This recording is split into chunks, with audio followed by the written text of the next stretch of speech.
अस्सलाम वालेकुम, welcome back to my YouTube channel. भाई साहब ये वीडियो जो है ना, ये वीडियो है एक रिव्यू टाइप ही है। आप समझ लें कि यार जो हमारे पीएसएल के जो हमारे नौजवान हैं, जो हमारे बड़े ही बेहतरीन किस्म के हमारे यका अशरफ साहब है, उन्होंने बड़ी मेहनत करके कुछ प्लेयर्स को बुलाया है। ठीक है, उन्होंने उनके जो एजेंट्स थे उन्होंने कन्विंस किया प्लेयर्स को कि भाई आए आप हमारी लीग में खेलें।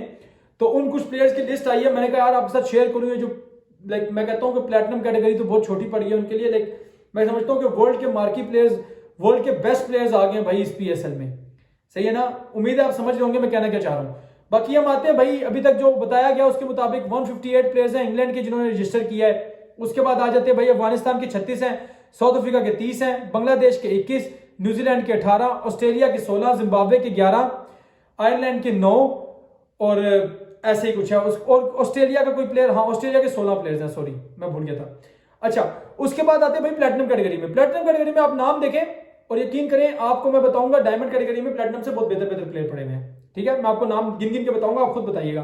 प्लेटिनम कैटेगरी में पहले दो नाम आते हैं, डैनियल सैम्स और एस्टन एगर का, जो कि ऑस्ट्रेलिया से ताल्लुक रखते हैं। एस्टन एगर भी एक ऑलराउंडर है, डैनियल सैम्स समझ में आते हैं अगर कोई टीम लेना चाहे, समवन लाइक पेशावर ज़ल्मी को शायद इस टाइप का ऑलराउंडर चाहिए होगा, पर डिजर्व नहीं करते प्लेटिनम कैटेगरी में, आपको ये बात बताऊं अगर तो। उसके बाद आ जाते हैं भाई हमारे फजलक फारूकी, मुजीबुर रहमान, नूर अहमद, रहमानुल्लाह गुरबाज, ये अफगानी है सारे के सारे।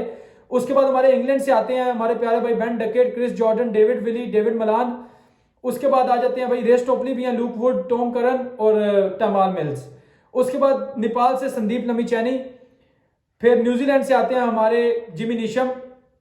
उसके बाद आते हैं साउथ अफ्रीका से रासिफ अंडरसन, इमरान ताहिर। ये दो बेहतर हैं, साउथ अफ्रीका के जितने भी प्लेयर्स आए हैं मुझे बेहतर लगे। वंडरसन लाइक अपनी जगह जस्टिफाई करते हैं प्लेटिनम कैटेगरी में, मैं आपको बताऊं अगर तो। एक डैनियल सैम्स जो है वो प्लेटिनम में नहीं डिजर्व करते थे, पर अब आ गए हैं तो ले लेना चाहिए। ठीक है, और दूसरे वंडरसन मुझे दिखे हैं जो यार डिजर्व करते हैं। उसके बाद आ जाते हैं भाई हमारे श्रीलंका के महेश तीक्षणा, ये समझ में आता है।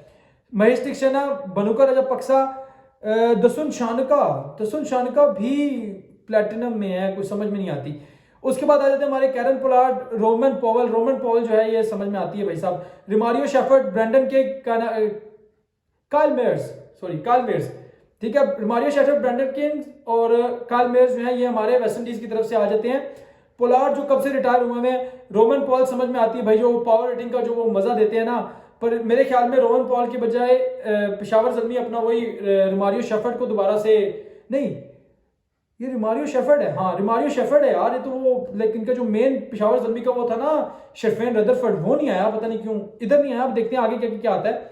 उसके बाद डायमंड कैटेगरी में अगर हम आ जाए तो अजमतुल्लाह उमर से, मोहम्मद नबी अफगानिस्तान से हैं, बेन मैकडर्मिट ऑस्ट्रेलिया से हैं। ये लाइक डायमंड में ठीक है, अगर कोई टीम इनको उठाना चाहे तो अच्छे प्लेयर हैं। इन्होंने भी रीसेंट पास में ही इंडिया के खिलाफ एक अच्छी बारी खेली है और ये छक्का मारा था, एक ऐसा जालिम टॉप एज लग के वो ग्राउंड से बाहर निकल गया था 95 मीटर का।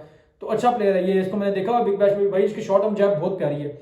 उसके बाद हम आ जाते हैं भाई साहब बंगालियों की तरफ, तो लिटन दास, मेहदी हसन मिराज, महमूदुल्लाह, यही 3 प्लेयर हैं जो हमें दिख रहे हैं डायमंड कैटेगरी में। फिर डैन लॉरेंस और Gus Atkinson, Jordan Cox, Liam Dawson, Matthew Potts, Ollie Pope और रिचर्ड ग्लीसन।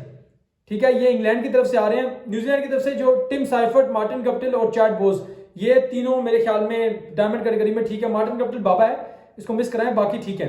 अब साउथ अफ्रीका की तरफ से यहां पे बड़ा इंटरेस्टिंग है, यहां पे भाई साहब George Linde, Lungi ngidi, Reeza Hendricks, Wayne Parnell और ससिद मगाला। ठीक है, ये जो 6 प्लेयर्स है ना, ये डायमंड कैटेगरी में लाइक मैं समझता हूं कि सारे के सारे डिजर्व करते थे। इन सबको आप देखें ना अगर, तो ये सारे के सारे अच्छे प्लेयर्स हैं, बुरे प्लेयर नहीं है। जॉर्ज लिंडा बहुत अच्छा एक हेल्दी किस्म का आपको लेफ्ट आर्म ऑफ स्पिनर मिलता है, ऊपर से बॉल करता है बहुत अच्छा। उसके बाद सबसे जो यहाँ पे बड़ा मुझे दिख रहा है ना, वो दिख रहा है भाई लुंगी ngidi को जिस टीम ने भी उठाया वो बहुत फायदे में रह जाएगी। ठीक है, और वेन पार्नल भी एक बहुत तगड़ी चीज है। फिर रीजा हेंड्रिक्स भी यार लाइक किस चीज में कमी है भाई उसके, वो भी पूरा का पूरा प्लेयर है। उसके बाद हम आ जाते हैं भाईजान, साउथ अफ्रीका हो गया, उसके बाद श्रीलंका आया भाई हमारे पास, हाँ दिलशान मधुशंका ये वर्ल्ड कप के टॉप विकेट टेकर थे श्रीलंका की तरफ से, 22 विकेट ली थी आई थिंक इसने। लेफ्ट आर्म फास्ट बॉलर, ऊपर से नया बॉल बहुत अच्छा करता है। फिर उसके बाद चले था श्रीलंका, ये वही है जिसका टॉप वो एज लगा था जमान खान की बॉल पे, पीछे चौका लग गया था। उसके बाद आता है दुष्मंता चमीरा, ये 50-50 है। सदीरा समरम विक्रमा ठीक है, बुरा नहीं है। उसके बाद हम आ जाते हैं भाई वेस्ट इंडीज के प्लेयर्स की तरफ। तो वो हमारे पास है Fabian Allen, Johnson Charles, Rakeem Cornwall, भाई वो the giant guy, Shai Hope और Hayden Walsh junior. Hayden Walsh junior leg spinner है, अच्छा। लाइक मैं बताऊं आपको तो ये जो डायमंड कैटेगरी में प्लेयर्स है ना, यकीन करें कि ये काफी हद तक बेहतर लगते हैं वो उस प्लेटिनम कैटेगरी से। डायमंड कैटेगरी ऐसी होनी चाहिए, प्लेटिनम कैटेगरी को उठा के इनको लाइक एटलीस्ट ना और कुछ भी ना होता ना तो यहाँ पे इन्होंने हर एक टीम के लिए एटलीस्ट एक मार्की प्लेयर रखना चाहिए था, हर एक टीम के लिए, समझ रहे हैं। जैसे लाहौर कलंदर्स को इस टाइम पे कोई एक अच्छा बैटर की जरूरत है तो उनको मैक्सवेल या डिकॉक मिल जाता, ठीक है। उसी तरह हम सेकंड पे आते हैं तो जैसे कि पेशावर ज़ल्मी है, उनको एक अच्छे बॉलर की जरूरत है तो ट्रेंट बोल्ट आ जाता या मिचेल स्टार्क को उठा लेते आप किसी तरीके से। आपका काम था ना कन्विंस करना, आप कन्विंस करते आप उठा लेते। उसके बाद तीसरे नंबर पे हमारे आ जाते हैं इस्लामाबाद यूनाइटेड। तो उनको इस टाइम चाहिए था लाइक एक, आप क्या समझ सकते हैं कि एक उनको ना यार उनके पास सब कुछ है, उनका अलग सेल्स भी बस ठीक है, बहुत है, ठीक है। उसके बाद आ जाते हैं हमारे पास कराची किंग्स वाले। तो इनको जेम्स विज इनके पास है पर इनको एक अच्छा से कहते हैं ना तगड़ा किस्म का ऑलराउंडर चाहिए, बहुत ही तगड़ा किस्म का। तो उधर अगर इनको बेन स्टोक्स या फिर कोई भी ऐसा बड़ा प्लेयर आ जाता तो बहुत अच्छा हो जाता है इनके लिए, ठीक है। एक तो लीग के लिए अच्छा हो जाता, दूसरा टीम के लिए अच्छा हो जाता कराची किंग्स के लिए।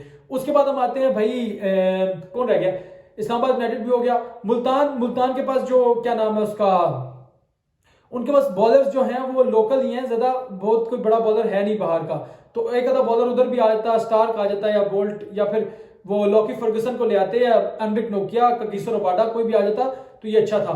उसके बाद हमारे पास रह जाती है कोई एक आधी टीम ही रह जाती है, उसके पास भी कोई एक आधा स्टार आपको लेके आना था यार। एक स्टार सब बड़ी टीमों के लिए आप लेके आके रख देते ना यहाँ पे अगर, और बोलते भाई आप जो ये वो बिल्ली थैले में से बाहर आनी चाहिए, तो बिल्ली को थैले में से बाहर निकालने के लिए थोड़े थोड़े पैसे ऊपर निकालने थे, थोड़े थोड़े पैसे आप ऊपर निकालते आराम से बड़े प्लेयर्स आते, पर आपने नहीं किया। अब कुछ हो नहीं सकता, अब जो है उसी पे अल्लाह का शुक्र अदा करते हैं। बाकी मैं मिलता हूं आपसे नेक्स्ट वीडियो में। चैनल को सब्सक्राइब करना आपने नहीं भूलना। अल्लाह हाफिज।